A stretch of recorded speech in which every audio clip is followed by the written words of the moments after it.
여러분은 포퓰리즘이라는 단어를 들으면 어떤 이미지가 떠오르시나요?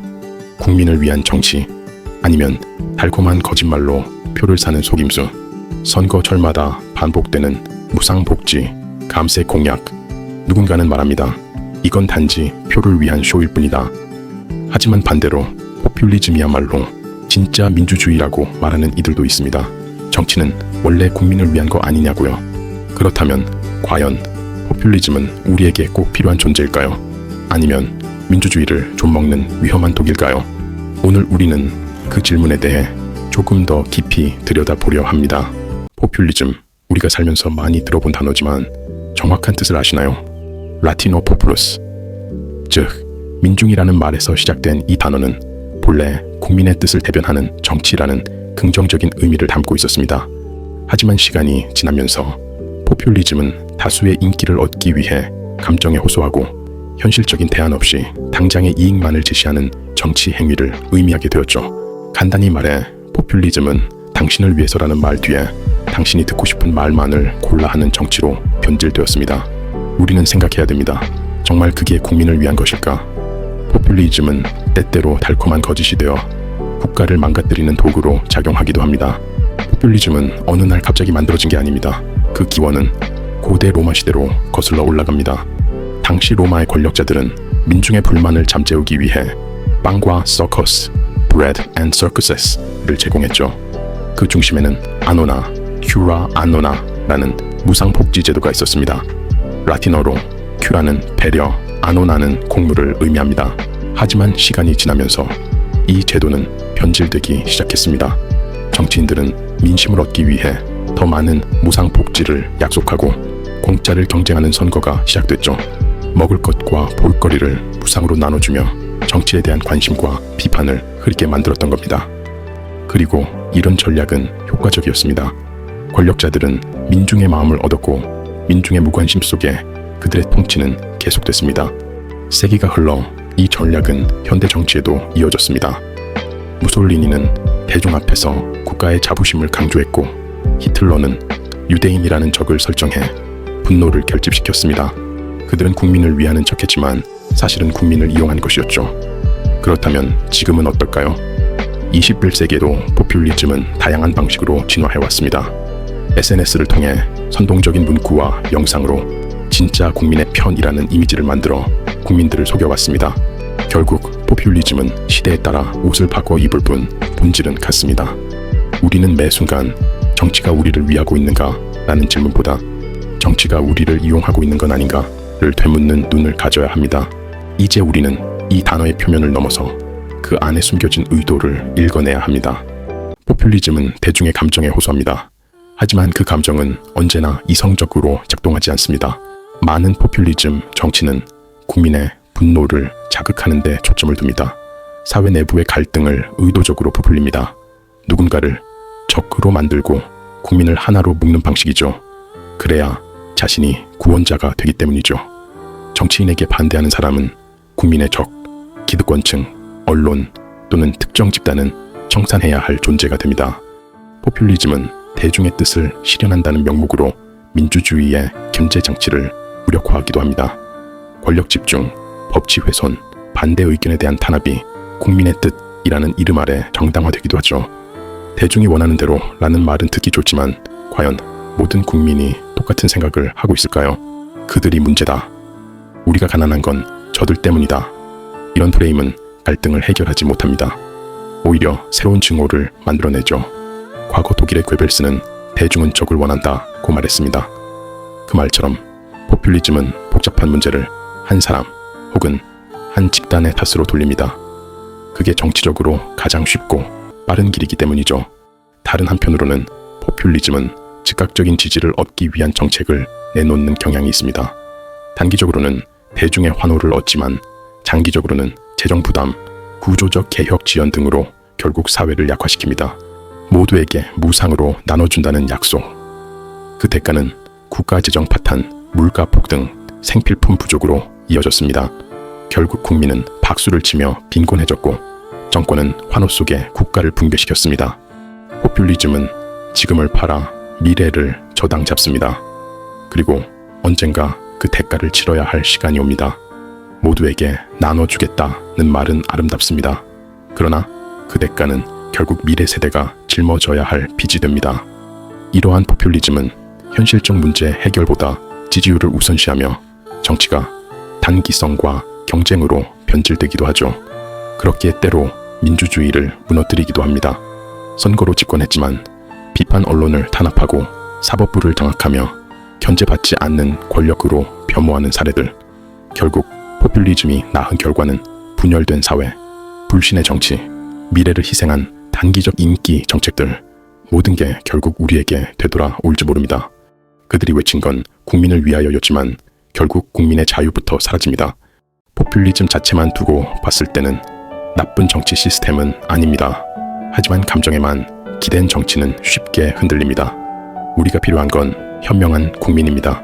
비판 없이 믿는 순간 우리는 누군가의 정치 도구가 될 수도 있으니까요. 이렇게만 보면 포퓰리즘이라는 단어는 부정적으로만 들리시나요?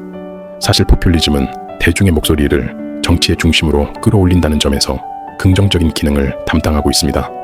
국민의 좌절과 분노를 가장 먼저 감지하는 민주주의의 촉수 역할이 바로 그것입니다. 기존 엘리트 정치가 국민과 동떨어졌다고 느껴질 때 포퓰리즘은 등장합니다. 그리고 말합니다. 국민이 원한다면 우리는 바꿔야 한다고. 국민을 위한 정치란 구호는 당연한 듯하지만 현실 정치에선 자주 잊혀져 왔죠. 그렇기에 기득권 엘리트 정치에 실망한 국민에게 포퓰리즘은 하나의 대안이 되기도 합니다. 복지 확대, 불평등 해소, 직접 민주주의처럼 국민이 체감할 수 있는 정책이 쏟아지기도 합니다. 포퓰리즘은 국민 다수의 절실한 요구를 정면으로 받아들입니다. 그 결과 평소에 묻혀있던 복지 강화, 최저임금 인상, 세금의 재분배 같은 정책들이 정치의 중심으로 올라오죠. 특히 선거를 앞둔 시기 정치인들은 시민들의 실제 고민에 귀 기울이게 됩니다. 이것이 바로 포퓰리즘의 순기능이죠. 이러한 변화는 일시적인 선심이 아니라 구조를 건드리는 시작점이 되기도 합니다. 포퓰리즘은 대중이 정치 결정에 더 직접적으로 참여하게 만듭니다. 청원, 국민투표, 공개 토론, 과거라면 상상도 못했던 방식들이 현실이 되는 거죠. 국민은 단순한 관객이 아니라 정치 무대의 주연으로 올라서게 됩니다. 포퓰리즘의 부상은 단순한 것이 아닌 기존 정치에 대한 신호이기도 합니다. 국민이 느끼는 불신과 분노를 외면할수록 더 거센 파도가 되어 돌아옵니다. 포퓰리즘이 정치 권력 기득권이 아닌 민중의 목소리를 반영할 수 있도록 하는 경고음 역할로 수행되었습니다. 실제 우리는 현실에서 포퓰리즘이 단순 인기몰이가 아닌 순기능으로 작동하는 것을 보았습니다. 브라질의 룰라 대통령, 그는 금속 노동자 출신으로 기득권과 재벌에 맞서는 포퓰리즘 메시지를 전면에 내세웠습니다.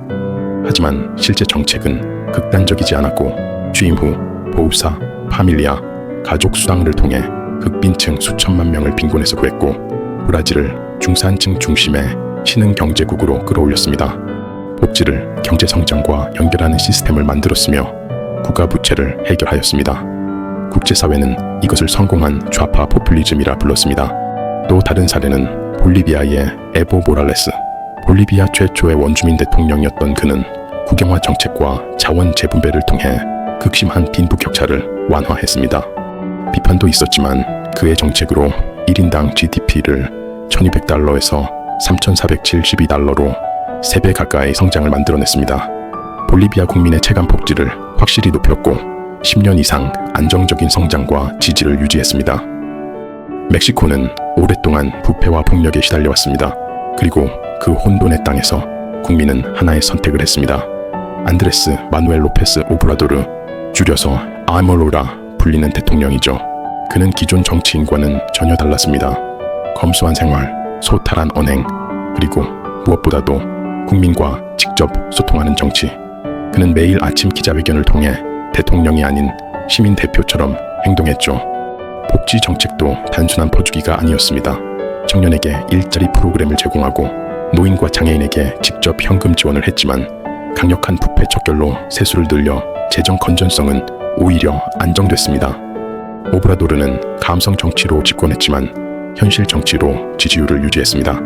그의 성공은 선동이 아니라 국민의 삶을 바꾸는 데 집중한 결과였습니다. 그 외에도 아이슬란드 시민들의 직접 참여로 이루어진 헌법 개정운동, 북유럽의 공공복지 강화 등 포퓰리즘은 변화를 현실로 만든 경우도 분명 존재합니다. 룰라, 모랄레스, 오브라도르. 성공한 포퓰리즘의 공통점은 단 하나, 정치적 수단이 아니라 사회적 해결책으로 풀어냈다는 점입니다. 감정의 소비가 아니라 시스템의 설계였습니다. 그리고 그 설계는 당이 인기가 아닌 지속 가능성을 기준으로 해야 합니다. 우리는 포퓰리즘 자체를 너무 쉽게 악이라 단정하진 않았나요? 중요한 건 누가 무엇을 위해 어떻게 민심을 이용하느냐입니다. 민심은 힘이 있습니다. 그리고 그 힘이 정치를 다시 움직이게 할 때 우리는 포퓰리즘의 가능성을 보게 됩니다. 포퓰리즘은 언제나 국민을 위한다고 말합니다. 역사 속 수많은 포퓰리스트들 또한 국민을 외쳤지만 그 끝은 어두운 낭떠러지였습니다. 한때 남미에서 가장 부유했던 나라 베네수엘라, 1999년 차베스 대통령은 국민을 위한 혁명을 외쳤습니다. 그는 반미 정서를 이용하여 국민을 하나로 결집시켰으며 무리하게 정유 산업을 국유화했습니다.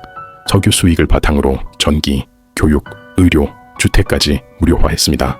국민은 환호했고 지지율은 하늘을 찔렀습니다. 하지만 결과는 참담했습니다. 단기적 지지율을 위해 포퓰리즘으로 재정을 과도하게 소모했고 그 재정은 전적으로 석유 수익에 의존한 상태에서 결국 국제 유가 하락이라는 외부 충격과 경제 체제를 무리하게 운영한 결과 국민 경제는 파탄났고 시장 기능은 무너졌으며 외국 자본은 떠나갔습니다. 국영 기업은 부패에 빠졌으며 결국 국가 경제는 붕괴했고 100만 %가 넘는 하이퍼 인플레이션, 국민들은 먹을 식량조차 살 수 없게 되었습니다. 이는 후임 마두로 체제까지 이어지며 현재까지도 지옥의 인플레이션이 진행 중에 있습니다. 도널드 트럼프는 정치인이라기보다는 대중 감정을 정확히 계산해 움직인 연설가였습니다. 그가 외친 미국을 다시 위대하게는 단순한 슬로건이 아니라 불안한 백인 중산층의 정체성과 자존심을 회복하겠다는 메시지였죠. 경제 불황, 이민자 급증, 일자리 감소. 트럼프는 대중이 불안해하는 원인을 이민자, 중국, 언론, 그리고 워싱턴 기득권층으로 지정했습니다.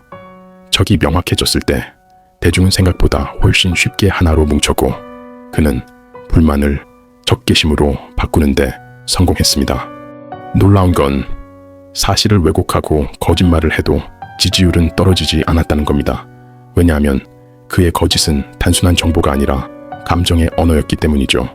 터키는 세속주의를 표방하며 한때 민주주의와 이슬람이 공존하는 중동의 모델로 불렸습니다. 그러나 에르도안 정권은 국민의 뜻을 앞세워 언론과 교육, 종교까지 통제하기 시작했습니다. 그의 잘못된 경제정책은 이제 현실이 되고 있습니다.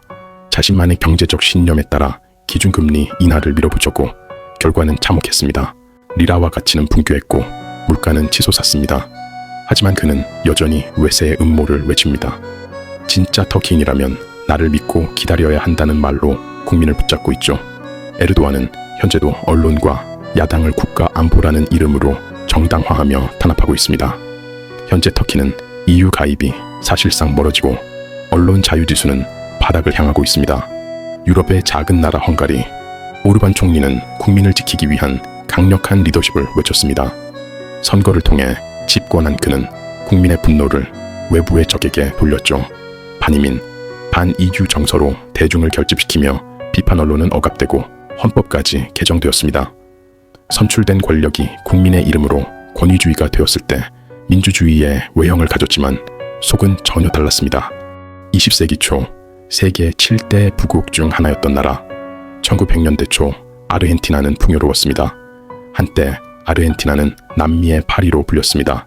세계 최초의 지하철을 남미에서 가장 먼저 도입했고 도시 곳곳은 프랑스식 건물로 채워졌습니다. 유럽 이민자들은 이곳이 신대륙의 천국이라 말했습니다. 그러나 지금은 디폴트, 다시 디폴트, 끊임없는 경제 위기 속에 있습니다. 그 원인 중 하나로 지목되는 것이 바로 포퓰리즘입니다. 그러나 1940년대 포퓰리즘 정치인이 등장합니다. 후안 도밍고 페론. 그는 노동자에게 임금을 올려주고 복지를 확대하며 대중의 영웅이 되었죠. 페론의 정책은 당장의 만족에는 효과적이었습니다. 그러나 산업 투자는 줄었고 경쟁력은 약화됐습니다. 세금은 줄고 복지 지출은 늘고 결국 국가는 빚더미에 앉게 됩니다. 2000년대에 들어서도 그 후유증은 계속됐습니다. 국가는 계속 복지를 약속했고 국민들은 더 큰 복지를 요구했습니다. 복지 자체가 문제가 아니었습니다. 지속 가능하지 않은 복지, 경제 기반 없는 퍼주기는 결국 재앙이었습니다. 이번엔 영국, 요람에서 무덤까지라는 말 한 번쯤 들어보셨나요? 바로 이 시기 영국의 복지 철학이었습니다. 실업수당, 무상의료, 공공주택까지 국가는 전 국민을 돌보는 가족이 되었죠. 하지만 세상에 공짜는 없습니다. 1970년대 경제는 둔화되고 복지 비용은 증가했습니다. 세금은 높아졌고 노동 생산성은 떨어졌습니다. 국가는 더 이상 가족이 아니었고 빚에 쪼들리는 보호자가 되었습니다. 그리고 한 여인이 등장합니다. 마거릿 태처. 그녀는 복지를 남용된 특권으로 간주했죠. 태처는 많은 복지를 축소하고 시장 중심으로 국가를 재편했습니다. 찬반은 있었지만 한 가지는 분명했습니다. 지속 불가능한 복지는 언젠가 국민을 파멸시킨다. 포퓰리즘은 늘 국민의 목소리를 내세워 다가옵니다. 그러나 그 목소리가 절대 권력으로 변하는 순간 민주주의는 무너집니다. 포퓰리즘은 지금의 표를 얻지만 미래의 책임은 묻지 않습니다. 그리고 그 청구서는 결국 국민이 받게 되죠. 우리는 종종 정치에 실망합니다. 공약은 무너지고 약속은 잊혀지죠. 그래서 더 달콤한 말, 더 단순한 해결책에 기대고 싶어집니다. 포퓰리즘은 늘 국민이라는 이름으로 시작됩니다. 하지만 그 끝은 과연 누구의 것일까요? 누군가는 지금 이 순간에도 포퓰리즘을 혐오하면서도 그 혜택 속에서 살아가고 있을지도 모릅니다. 어쩌면 포퓰리즘은 우리 사회가 가진 고통의 반영일지도 모릅니다. 진짜 문제는 우리가 정치에 기대할 수밖에 없는 현실이 아닐까요? 우리가 무관심하고 우리가 아무도 책임지지 않을 때 포퓰리즘은 늘 우리 곁을 파고듭니다. 우리는 포퓰리즘을 탓할 자격이 있을까요? 포퓰리즘, 당신은 어떤 기준으로 바라보고 있습니까? 그들의 말이 아니라 당신의 판단이 미래를 결정짓습니다.